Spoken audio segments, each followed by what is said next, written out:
Bismillahirrahmanirrahim ve bihi nesta'in ve huve hayra nasiri ve mu'in.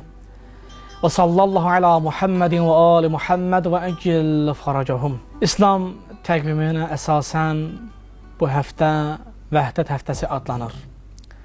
Uca Rəbbimiz müqəddəs Qur'an-ı Kərimin Ali İmran surəsinin 103-cü ayəsində müsəlmanlara xitabən buyurur ki: "Və a'tasimu bihavlillah cəmi'an və la təfərraqu."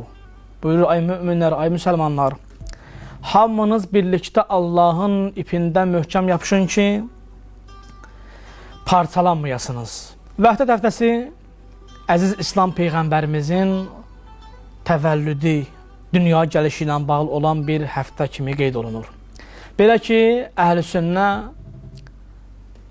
hədis alimlərinin, hədis və rivayətlərinə əsasən Peyğəmbərimiz Rəbiül Əvvəl ayının 12-si, Şii hədis və rivayətlərinə əsasən Peyğəmbərimiz Rəbiül Əvvəl ayının 17-sində dünya qudasmışdır.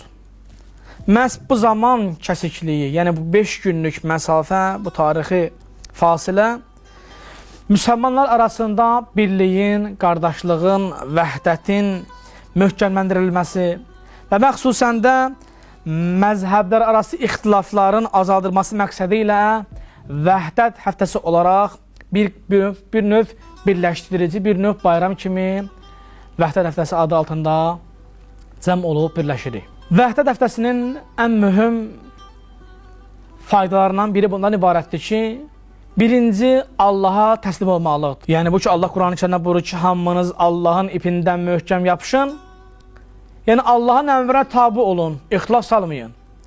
İkinci, Vəhdət həftəsinin anlamı bundan ibarətdir ki, parçalanmanın, məzhəblər arası parçalanmanın qarşısını alır. Belə ki, Uca Rəbbimiz Ənfal surəsinin 46-cı ayəsində buyurur ki: وَلَا تَنَازَعُوا فَتَفْشَلُوا وَتَزْهَبَ رِيحُكُمْ.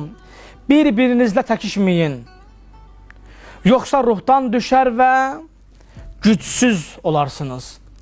Bu ayədən başa düşülür ki, Vəhdət həftəsi bizə bu güc, qüdrəti, bu faydanı bizə verir ki, bu Vəhdət həftəsində müsəlmanlar məzhəblərinin asılı olmayaraq, firqələrinin asılı olmayaraq bir-biri ilə cəm olur və bu birləşməklə, bu vəhdətlə kin və qüdrəti kənara qoyub, davanın kənara qoyub, ilahi bir Peyğəmbər ki, nurdur, ilahi bir nur ətrafında cəm olurlar.